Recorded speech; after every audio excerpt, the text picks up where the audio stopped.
जब वो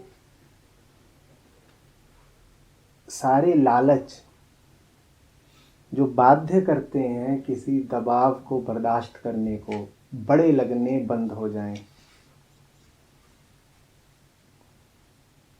मजबूत आदमी हो, एथलीट आदमी हो, कौन तुमसे ज़बरदस्ती कुछ करा सकता है? ज़बरदस्ती कोई किसी से कुछ नहीं कराता। स्टूडेंट लाइफ में फोर्सफुली पढ़ाई कराते हैं, अब नहीं होना बच्चे।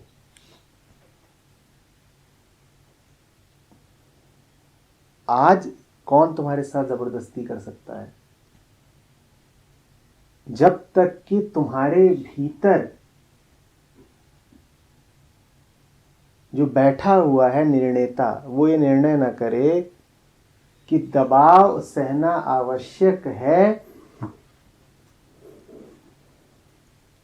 किसी तरीके के नफे के लिए। दबाव तो आप तभी बर्दाश्त करते हो जब उसमें मुनाफा दिख रहा हो। मुनाफा जिसको चाहिए वो वही है जो सोचता है कि अभी कुछ कमी है।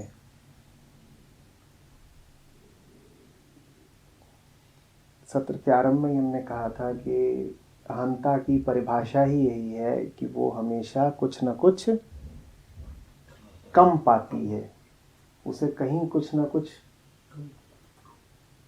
खोट नजर आती है। जहां कमी दिखेगी,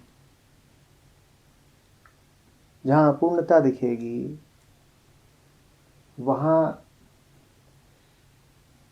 लालच का आना लाजिमी है।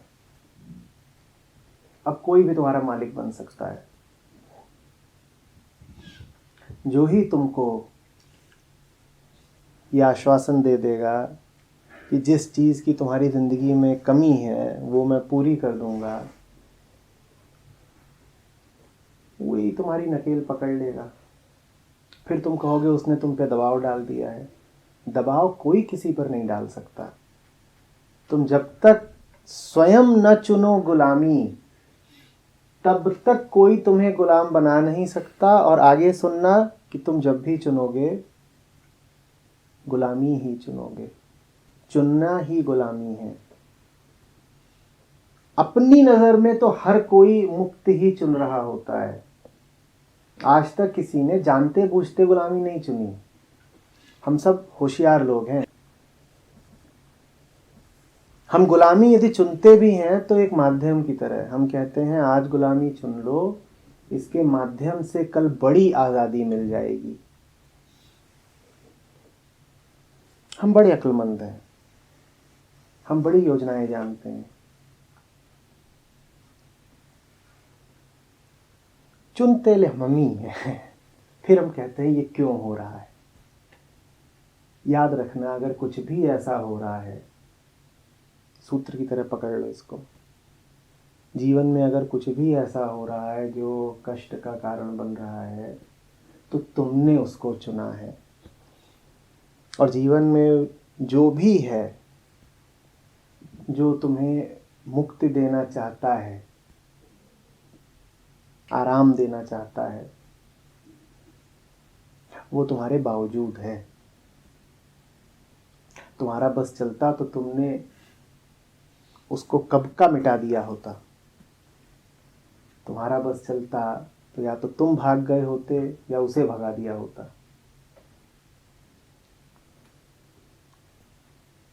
तो जब भी कुछ बुरा लगे पूछा ही मत करो। जान जाया करो मेरी ही करतूत है, मैं नहीं किया होगा। और जब भी कहीं विश्राम मिले तब भी पूछना ही मत, है ना। बड़ा चमत्कार है, मेरे रहते मुझे विश्राम मिल गया।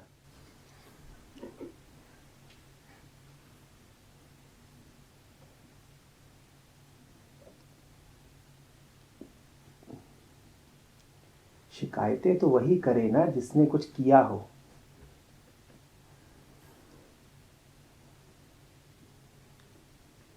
तुम कहते हो नहीं साहब भुगत रहे हैं इसलिए शिकायत कर रहे हैं।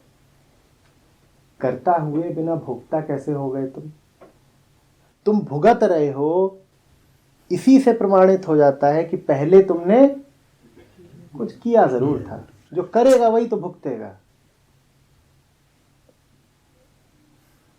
तो शिकायत ही प्रमाणित करती है कि कहीं पर तुम बन के बैठे थे राजा, कि मैं हूं सिंहासन पर, मेरा काम है निर्णय लेना। खूब अपने जीवन पर आदेश पारित कर रहे थे, अब ये होना चाहिए, अब ऐसा करेंगे, चलो अब वहां जमीन खरीदते हैं, चलो अब उससे दोस्ती बढ़ाते हैं, चलो अब उससे दुश्मनी करते हैं, चलो फलानी जगह नौकरी करें, चलो वहां जाके ब्याह कर लें। ये सब कर आए, तब तो तुम ही राजा थे। अब कहते हो जीवन नहीं। हाय जीवन। पर अभी भी निवृत्ति बहुत आसान है। वही मत रहे आओ जिसने करा था। समझो इस बात को। भुगतता वही है जो करता है। वही मत रहे आओ जिसने करा था, भुगतना बंद हो जाएगा। अगर भुगत रहे हो इसका मतलब अभी भी वही हो जो कर रहा था। पुराना जितना किया धरा है सब साफ हो जाएगा, सारे कर्म से मुक्ति मिल जाएगी। बस वही मत रहे आओ जिसने किया था।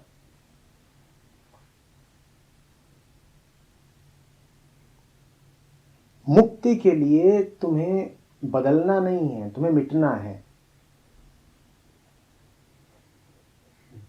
मैं वो हूं ही नहीं जिसने किया था। जब मैं वो हूं ही नहीं जिसने किया था तो मैं क्यों भुगतूं? जब तक तुम दावा करते रहोगे साहब मैंने ही तो किया था, तब तक कर्मों का जो फल है वो भी फिर तुम्हें ही आके पड़ता रहेगा। पर तुम्हें अपने करने में बड़ा अभिमान है। हमारी पसंद थी साहब इसलिए किया था। मान लो ना साफ साफ कि तुमने नहीं किया था, हो गया था ठीक से।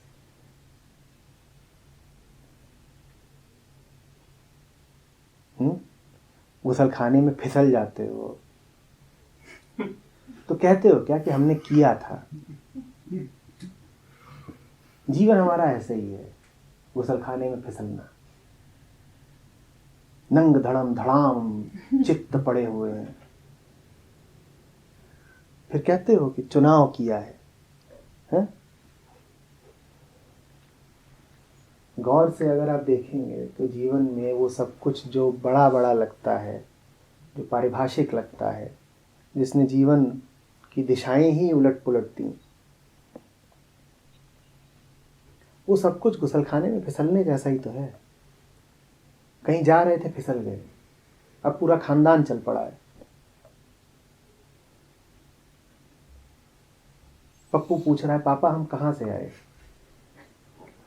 उसका सच्चा जवाब एक ही है, बेटा गुसलखाने में फिसल गए थे। उस दिन ना फिसलते तो ये पूरा खानदान ही ना खड़ा होता। अब उसके साथ तुमने अपना कर्ता भाव जोड़ रखा है, उसके साथ तुमने अपना होना जोड़ रखा है, उसके साथ पूरी पहचान जोड़ रखी है। हम हैं कौन? पप्पू के पापा।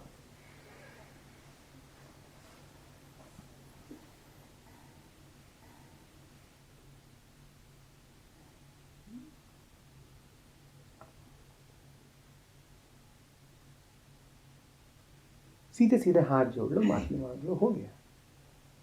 बाजार में जा रहे थे, मन खराब था, किसी से लड़ लिए, अब क्यों मुकदमेबाजी में पड़े हुए हो? गुस्सा तुमने किया था वास्तव में या बस हो गया था? जवाब दो। बस हो गया था ना? अगर हो गया था तो पल्ला झाड़ लो उससे, कह दो कि भाई पता नहीं क्यों कैसे हो गया था, हमें करनी ही नहीं मुकदमेबाजी।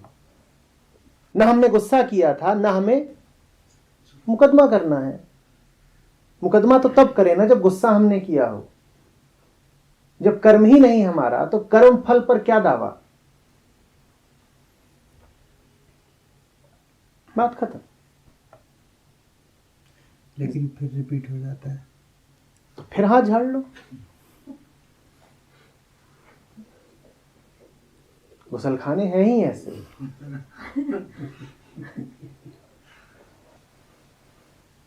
फिसलोगे तुम बार बार, बस कोई फिसलना।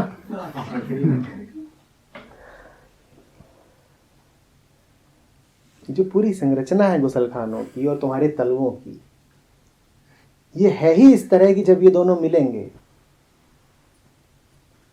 तो करीब करीब एक रासायनिक प्रक्रिया होगी।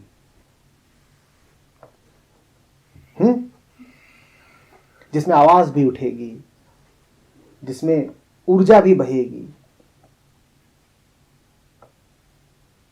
जिसमें चोट भी लगेगी।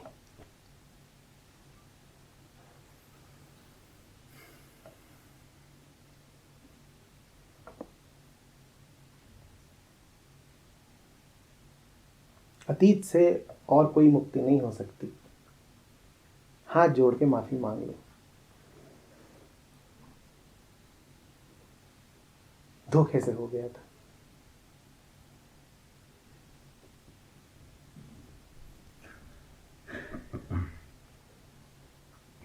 मुकदमा वापस लेता हूं, तुम भी वापस ले लो।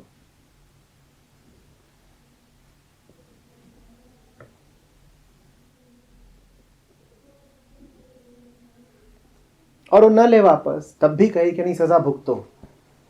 उस दिन बाजार में गुस्सा करा था तो अब सजा भुगतो, तो सजा से गुजर जाओ।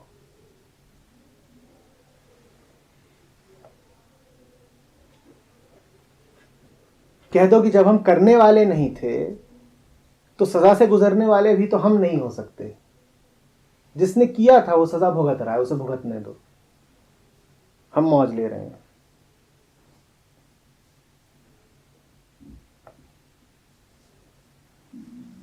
अब पप्पू है तो पप्पू के पापा भी होंगे। पप्पू के पापा को झेलने दो पप्पू को। तुम जरा हटके खड़े हो जाओ।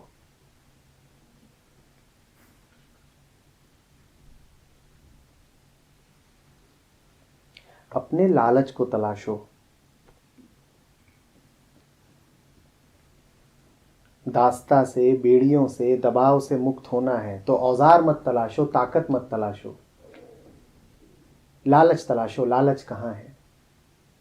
क्या पाने की उम्मीद में अभी भी अटके हुए हो? कर्म हमेशा कर्मफल की उम्मीद में होता है। कर्ता जी ही नहीं सकता बिना उम्मीद के। कर्ता से मुक्त होना है तो उम्मीद से मुक्त होना ही पड़ेगा। उम्मीद तलाशो। कहां है लालच? जहां लालच है वहां जान लो यही है, यहीं फंसा हुआ हूं।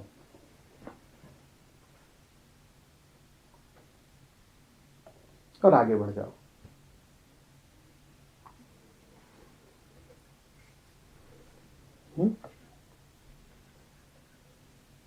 वो लालच हटेगा कैसे? ये देख के कि वो लालची बेड़ियां हैं। बेड़ियां बुरी लगती हैं अगर, तो लालच भी बुरा लगेगा।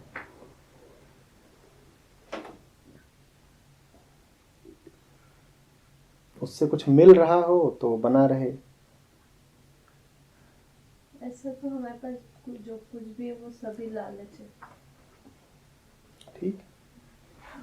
किस किस को हटाएं क्या? तुम चुनोगे किस किस को हटाना है। जिन्हें हटना है वो खुद हट जाएंगे। तुम पकड़ना बंद करो।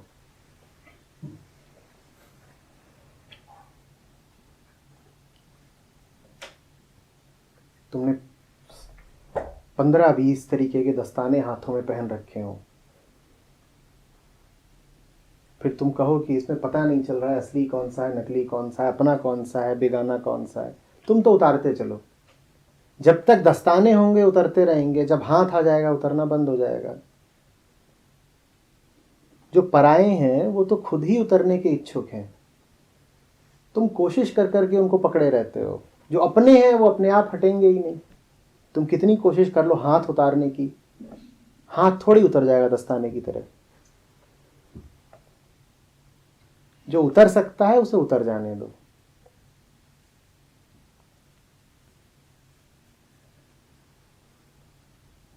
जो अपना है, जो आत्यंतिक है, जो हार्दिक है, वो कभी खो नहीं सकता।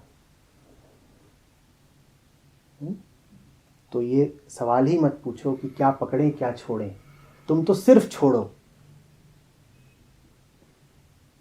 जो तुम्हारा अपना है वो तो वैसे भी नहीं छूटेगा, तो तुम तो सिर्फ छोड़ो।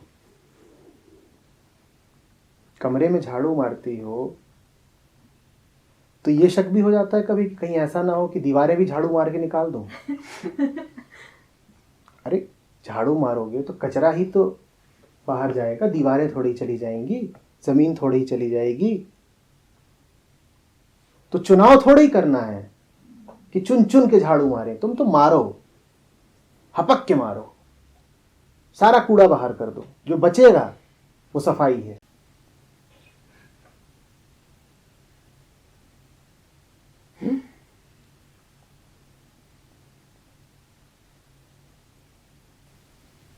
कूड़ा तो रोज ही आता है, मुझे तो रोज ही तो रोज मारो, रोज कई काम करते हो। जहां कहीं भी मलिनता है वहां मल की सफाई भी रोज ही होती है, तो झाड़ू मारने में क्या परहेज है? कुछ करने के लिए ही नहीं, झाड़ू मारना होता। घर में आप खाना बनाती हैं?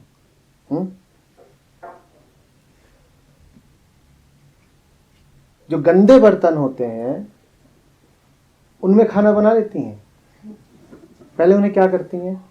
साफ। और बात यहां खत्म नहीं हो जाती, बर्तन साफ करके रखती है, साफ बर्तन रखे हुए हैं, एक हफ्ते के बाद आप कैंप से लौटी, अब आप उन्हीं बर्तनों में खाना बनाएंगी? तो आप साफ बर्तन को क्यों धो रही हैं? गंदे हो गए दोबारा। बिना कुछ करे भी गंदगी आ जाती है। कोई जरूरी नहीं है कि आपने गंदगी को आमंत्रित किया हो, रखे रखे भी धूल पड़ जाती है। सफाई रोज आवश्यक है, रखे रखे गंदा हो जाएगा।